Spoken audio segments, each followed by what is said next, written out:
Bonjour à tous. Alors, on se retrouve aujourd'hui pour lire la dernière partie de La chèvre de Monsieur Seguin. Rappelez-vous, on avait lu la première et la deuxième partie. Première partie où on découvre la petite chèvre de Monsieur Seguin, Blanquette, et toute l'histoire de Monsieur Seguin avec ses chèvres. Où Monsieur Seguin est malheureux parce que toutes ses chèvres s'en vont de chez lui pour aller à la montagne et qu'elles finissent par se faire manger par le loup. Alors il décide d'adopter une toute dernière chèvre, mais de la prendre plus jeune pour qu'elle soit plus à l'écoute de lui. Et il adopte Blanquette. Blanquette qui est donc notre petite chèvre. Et puis Blanquette finalement est malheureuse dans son pré, même si Monsieur Seguin lui a donné une longe, donc une corde plus longue, avec un pré plus grand, elle voit la montagne et elle rêve d'y aller. Et un jour, alors qu'il décide de l'enfermer dans l'étable, elle s'enfuit et part à la montagne. Dans la seconde partie, nous avions donc vu toute la journée de cette petite Blanquette dans la montagne, où elle découvre tous les prés, où elle mange plein de fleurs différentes et où elle est très heureuse. Et nous nous étions arrêtés sur la fin de sa journée, où Blanquette rencontre un troupeau de chamois qui était très très galant avec elle. Et nous nous étions donc arrêtés là. Donc je continue. Tout à coup, le vent fraîchit, la montagne devint violette, c'était le soir. Déjà? Dit la petite chèvre, et elle s'arrêta, fort étonnée. En bas, les champs étaient noyés dans la brume. Le clos de Monsieur Seguin disparaissait dans le brouillard, et de la maisonnette, on ne voyait plus que le toit avec un peu de fumée. Elle écouta les clochettes d'un troupeau qu'on ramenait, et se sentit l'âme toute triste.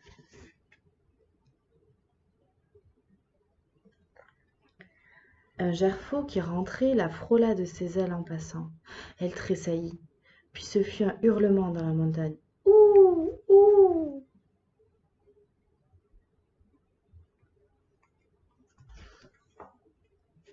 Elle pensa au loup. De tout le jour, la folle n'y avait pas pensé. Au même moment, une trompe sonna, bien loin dans la vallée. C'était ce bon monsieur Seguin qui tentait un dernier effort. Ouh! Ouh! Faisait le loup. Reviens, reviens, criait la trompe. Blanquette eut envie de revenir, mais en se rappelant le pieu, la corde, la haie du clos, elle pensa que vraiment elle ne pouvait plus se faire à cette vie, et qu'il valait mieux rester dans la montagne.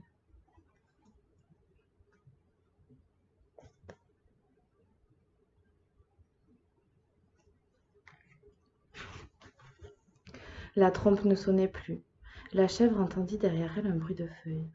Elle se retourna et vit dans l'ombre deux oreilles courtes, toutes droites, avec deux yeux qui reluisaient. C'était le loup.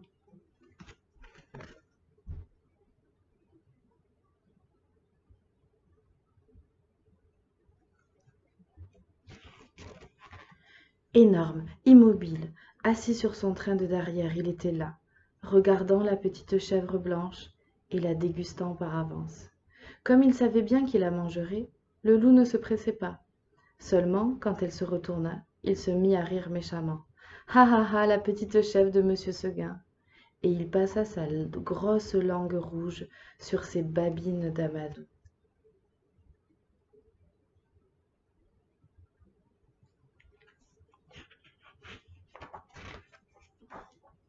Blanquette se sentit perdue. Un moment, en se rappelant l'histoire de la vieille Renaude, qui s'était battue toute la nuit pour être mangée le matin, elle se dit qu'il vaudrait peut-être mieux se laisser manger tout de suite. Puis, s'étant ravisée, elle tomba en garde, la tête basse et la corne en avant, comme une brave chèvre de Monsieur Seguin qu'elle était. Non pas qu'elle eût l'espoir de tuer le loup, les chèvres ne tuent pas le loup, mais seulement pour voir si elle pourrait tenir aussi longtemps que la Renaude.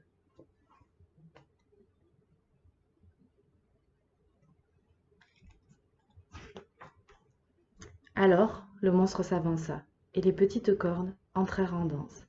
Ah, la brave chevrette, comme elle y allait de bon cœur.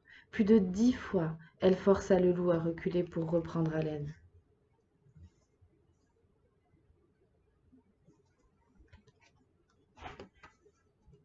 Pendant ces trêves d'1 minute, la gourmande cueillait en hâte encore un brin de sa chère herbe. Puis, elle retourna au combat, la bouche pleine. Cela dura toute la nuit.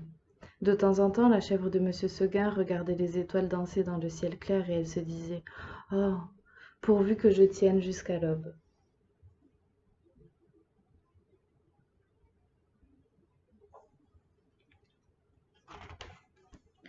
L'une après l'autre, les étoiles s'éteignirent. Blanquette redoubla de coups de corne, le loup de coups de dents. Une lueur pâle parut dans l'horizon. Le chant du coq enroué monta d'une métairie. Enfin, dit la pauvre bête, qui n'attendait plus que le jour pour mourir, et elle s'allongea par terre, dans sa belle fourrure blanche toute tachée de sang. Alors le loup se jeta sur la petite chèvre et la mangea.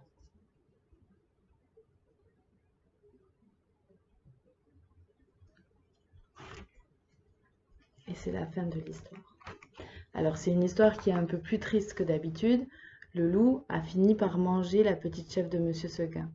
Mais ce qu'il faut retenir de cette histoire, c'est que si la petite chèvre de monsieur Seguin avait écouté monsieur Seguin, qu'elle avait accepté de vivre finalement dans ce clos, elle ne serait pas morte, mais elle est morte pour avoir sa liberté. Elle a voulu être libre, pouvoir aller courir comme elle voulait dans la montagne, même si dans la montagne il y a le loup. Alors il faut aussi retenir ça, que la liberté c'est important, mais que aussi être pas trop capricieux c'est important aussi. Ensuite, il faut aussi se rappeler de tout ce qu'on s'est dit en classe sur le loup, le loup qui vit dans la montagne justement. Vous savez, comme je vous l'ai dit plein de fois, le loup il mange pas les hommes. Oui, il peut manger des chèvres, ça c'est vrai, mais c'est la loi de la nature aussi. Donc retenez bien de la chèvre de monsieur Seguin qu'il faut toujours un petit peu écouter ce qu'on nous dit, mais que si on a besoin d'avoir sa liberté, il faut aussi essayer de rester libre. Donc sur ces belles paroles, je vous embrasse et puis surtout, on peut en reparler, vous et moi, sur Zoom ou bien au téléphone ou de la manière dont vous le souhaitez. Mais c'était la petite histoire de la chèvre de monsieur Seguin. Gros bisous.